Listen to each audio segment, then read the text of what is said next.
Introduction बताता हूँ क्या है। सॉरी गाइस, ये थोड़ा ज़्यादा हो।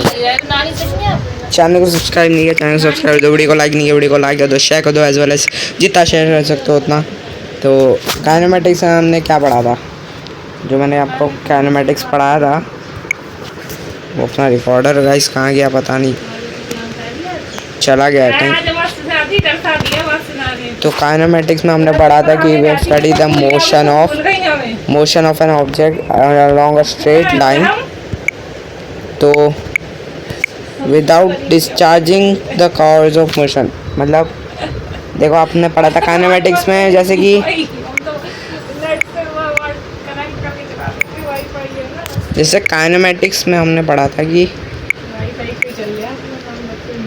कि हम लोग ऑब्जेक्ट जो है स्ट्रेट लाइन में चल सकता है without discharging the cause of motion जो है उसका वो डिस्चार्ज नहीं होता है। तो in dynamics we study the cause of dynamics में हमें मोशन क्या है, किस वजह से हो रहा है, तो हमें ये पढ़ाना होगा, ये बताना होगा कि and why they move fast, ये तेज़ मूव क्यों करते हैं, और ये तेज़ मूव क्यों करते हैं, और स्लो क्यों रहते हैं, और रुके हुए क्यों रहते हैं। तो ये डिस्कस करना बहुत ज़रूरी है। तो गाइस इन डायनेमिक्स में वही मैंने आपको बताया। तो इफ़ अ पुल और पुश जो है गिवन ऑब्जेक्ट को हम लोग अगर धक्का देते हैं, खींचते हैं, तो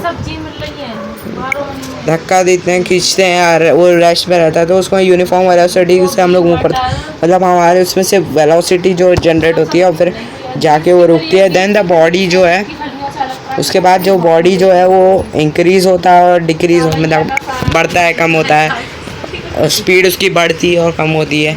तो दिस पुल और push of subject is known as force. जैसे हम लोग खींचते हैं या धक्का देते हैं, इसको हम लोग फोर्स बोलते हैं, बॉडी पे हम लोग अगर करते हैं। तो क्लासिफिकेशन क्या है फोर्स की, क्लासिफाइड है नॉन कॉन्टैक्ट फोर्स में और कॉन्टैक्ट फोर्स में। Force can be applied on body by making physical contact लगा के, जैसे मस्कुलर फोर्स फिजिकल कॉन्टैक्ट लगता है, जैसे कि हम लोग किसी भी चीज़ को धक्का देते हैं तो उसमें मस्कुलर कॉन्टैक्ट लगता है। और forces which act on a body पे जो एक्ट करती हैं थ्रू फिजिकल कॉन्टैक्ट पे अगर जो बॉडी पे एक्ट करती हैं जो फोर्स, उसको बोलते हैं हम कॉन्टैक्ट, क्योंकि हमारा जो है कॉन्टैक्ट हो रहा है फोर्स के साथ। मतलब कोई भी चीज़ के साथ हम लोग उसको छूते हैं तो उसके साथ हमारा कॉन्टैक्ट होता है। तो forces which act on a body without making physical, without मतलब जैसे कि ये वही हो गया, मतलब अभी हम लोग किसी को कांटेक्ट करने का फोर्स, मतलब इसको छूते हैं तो वही कांटेक्ट होगा ना, अगर नहीं छूएंगे तो कैसे कांटेक्ट होगा। तो उसमें अगर बॉडी होता है, ये फोर्स तब एक्ट करती है जब कोई फिजिकल कांटेक्ट नहीं होता है, बॉडी के साथ में कोई फिजिकल कांटेक्ट नहीं होता है, तब उसको बोलते हैं हम लोग नॉन कांटेक्ट फोर्स। तो जैसे कि क्लासिफाइड नेचर्स में फोर्सेज जो है डिवाइडेड है, जैसे कि मैकेनिकल फोर्स, मैग्नेटिक फोर्स और gravitational force, electric force, nuclear force. तो अब हम पता है मैकेनिकल फोर्स क्या होता है। मैकेनिकल फोर्स जो होता है टू हिट अ नेल, हमें अगर एक हथौड़ा, मतलब अगर हमें एक कीले को दीवार में ठोकने का है तो हमें हैमर का यूज़ करना पड़ेगा। The force exerted by hammer जो है नेल पे, जो जितना भी फोर्स हम लोग जितनी फोर्स लगा के मारेंगे तो वो नेल पे जाएगा ना, हम लोग ऐसा मारेंगे तो हमारा कांटेक्ट वो नेल पे हमला हुआ, मतलब जैसे हम मारेंगे। इन दिस केस जो है हमें और फिजिकल कांटेक्ट बन रहा है और डिस्प्लेस द नेल को डिस्प्लेस कर रहे हैं। नेल क्या टेढ़ा हो रहा है, सीधा हो रहा है, तो नेल डिस्प्लेस हो रहा है।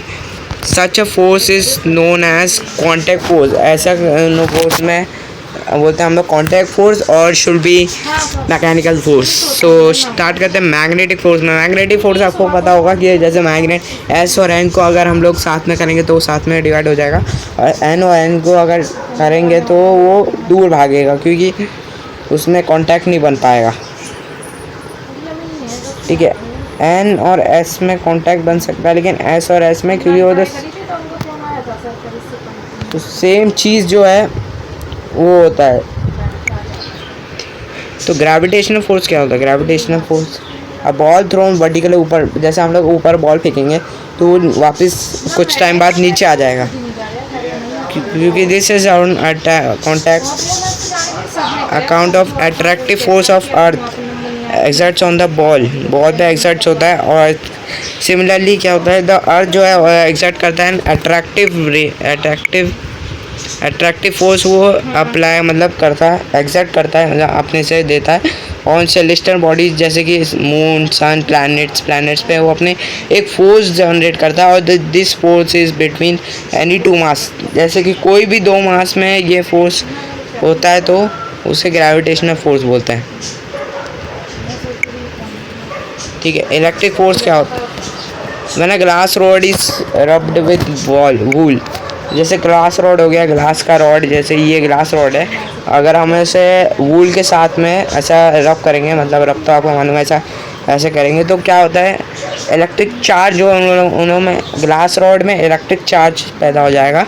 और नाउ व्हेन ग्लास रॉड, जैसे हम लोग पीस ऑफ पेपर, जैसे कुछ पेपर होंगे उसके सामने अगर छोटे छोटे पीस के पेपर को अगर हम लोग वही ग्लास रॉड का अगर उसको करेंगे तो दे क्लिंग टू ग्लास रॉड।